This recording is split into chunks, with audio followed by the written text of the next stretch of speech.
Hello friends, आज हम लोग इस वीडियो में इस लेसन में हम लोग बात करने जा रहे हैं भारत का स्वास्थ्य क्षेत्र यानी भारत देश में स्वास्थ्य क्षेत्र का क्या हालत है और इसको कैसे दुरुस्त हो, इन सब चीज़ों पे हम लोग बात करेंगे। यह एक जनसत्ता जो दैनिक है उसका आर्टिकल है जो कि आपको एग्ज़ाम के लिए महत्वपूर्ण है और ये मेंस के लिए करंट अफेयर्स सेक्शन के लिए बहुत महत्वपूर्ण है। कोरोना एक गंभीर वैश्विक बीमारी बन चुका है और इस आपदा के आने के बाद भी पिछले एक साल में दुनिया के तमाम देशों का स्वास्थ्य सुविधाओं का जो असलियत है वो भी सामने आ गया है। इससे यह अनुभव करा दिया कि अगर कोई ऐसी गंभीर आपदा आती है तो उसका सामना करने के लिए हम कितने तैयार हैं। अचानक जो कोरोना विस्फोट हुआ था, इससे दुनिया के संपन्न और विकसित कहे जाने वाले जो देश थे उनको भी काफ़ी ज़्यादा परेशानी हुई। इसलिए सबसे पहली प्राथमिकता स्वास्थ्य क्षेत्र को दुरुस्त बनाने का महसूस हुआ। भारत भी उन देशों में जिन्होंने आपदा आने के बाद अपने स्वास्थ्य क्षेत्रों के यानी स्वास्थ्य सेवाओं के ढांचों में सुधार करने का प्राथमिकता देने का फैसला किया है।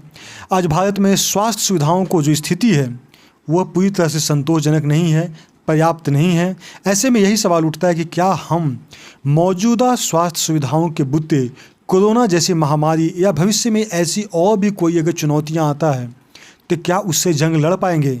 भले सरकार ने कोरोना से लड़ने के लिए अस्पताल तैयार किए हैं, बड़ा निगरानी तंत्र बनाने की दिशा में तैयारियां चल रही है, पर फिर भी गुणवत्ता और खर्च के आधार पर देखा जाए तो भारत में स्वास्थ्य सेवाओं का स्तर कम होती जा रही है।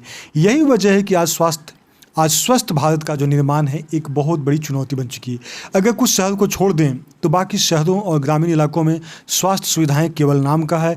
फिर भी पिछले एक साल में इतना बदलाव तो आया है कि देश में कोरोना संक्रमितों की जांच और उपचार में सरकारी अस्पतालों की भूमिका बढ़ गई है।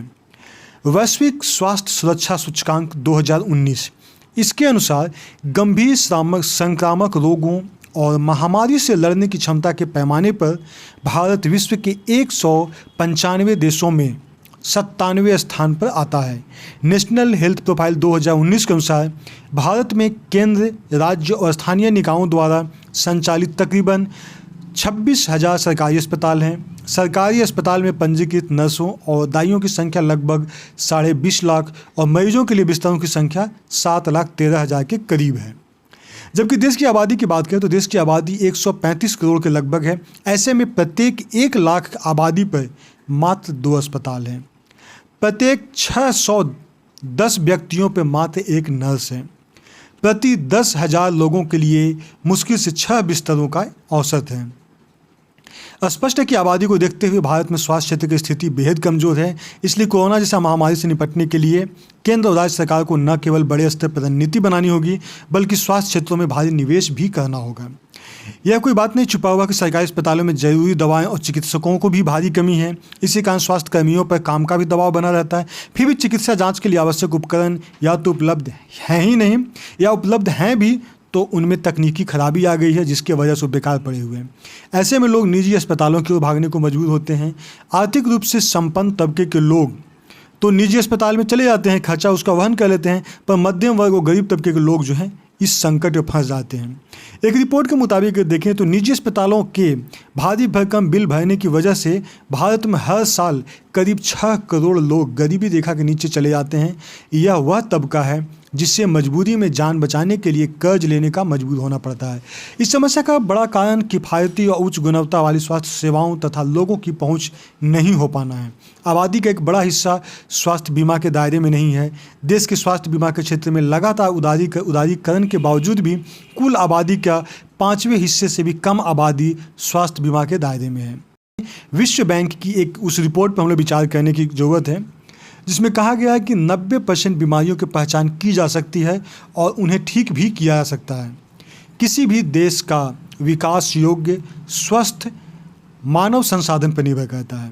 शिक्षा और स्वास्थ्य 2 ऐसे क्षेत्र हैं जिससे मानव संसाधन को बेहतर बनाया जा सकता है।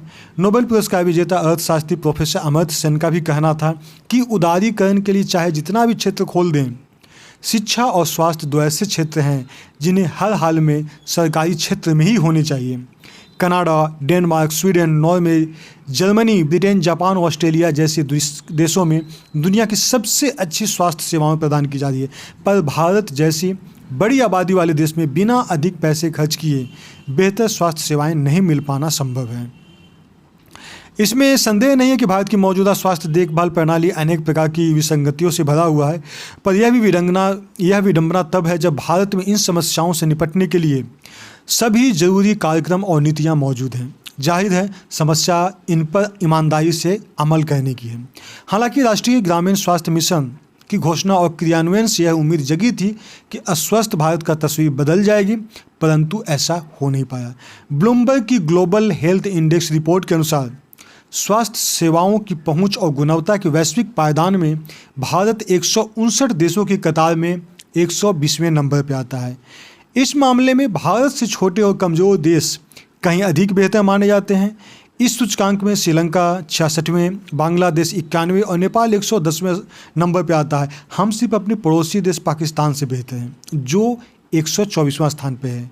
भारत दुनिया की एक बहुत बड़ी अर्थव्यवस्था बनने की ओर अग्रसर है, लेकिन यह भी हैरान करने वाली बात है कि हम अपनी कुल GDP का 2% भी स्वास्थ्य सेवाओं पर खर्च नहीं कर पाते हैं। 1.25 अरब 135 करोड़ के आसपास आबादी वाले देश के लिए यह रकम बहुत कम है। स्वास्थ्य सेवाओं पर खर्च का वैश्विक स्तर पर देखा जाए तो 6% माना गया है, लेकिन नई स्वास्थ्य नीति 2017 के अनुसार भारत ने 2025 तक स्वास्थ्य सेवाओं पर खर्च GDP का 2.5% तक का करने का लक्ष्य रखा है। 6% का आंकड़ा कब भारत हासिल करेगा यह कोई नहीं जानता है। जाहिर है स्वास्थ्य का मुद्दा भारत के राजनीतिक एजेंडे के प्राथमिक बिंदुओं में नहीं रहा है। आज भारत के स्वास्थ्य क्षेत्र की जो स्थिति है उसे देखते हुए इसे दुरुस्त बनाने के लिए व्यापक स्तर पर कार्य योजना बनाए जाने की ज़रूरत है। आर्थिक प्रगति के साथ साथ सामाजिक प्रगति भी उतनी ही ज़रूरत है। यदि हम चीन और भारत के आर्थिक विकास की तुलना करें तो चीन के आर्थिक विकास का बहुत बड़ा कारण वहाँ के स्वास्थ्य एवं शिक्षा में निवेश करना रहा है। भारत को भी अपने नागरिकों को विश्व की स्पर्धा में आगे लाने के लिए उन्हें स्वास्थ्य उपहार देना होगा। चीन को भी अपनी स्वास्थ्य सुविधाओं को बेहतर करने में 1 दशक से ज़्यादा समय लग गया था। नीतियां बनाने से ज़्यादा बड़ी चुनौती होती है उन्हें अमल में लाने की। भारत में स्वास्थ्य सुविधाओं को बेहतर और गुणवत्तापूर्वक बनाने के लिए सबसे बड़ी और पहली ज़रूरत है इस क्षेत्र में भारी निवेश यानी इन्वेस्टमेंट की ज़रूरत है। केंद्र और राज्य सरकारों को अपना स्वास्थ्य बजट जो है वो बढ़ाना होगा ताकि लोगों को बेहतर स्वास्थ्य सुविधाएं मिल सकें। यह आर्टिकल काफ़ी इम्पोर्टेंट है। अगर कोई भी क्वेश्चन स्वास्थ्य क्षेत्र से पूछता है तो उसमें इसके इन्फॉर्मेशन और इसके जो सेंटेंसेज है उसको आप अच्छा ढंग से इस्तेमाल कर सकते हैं। Okay friends, thanks for watching. Okay bye.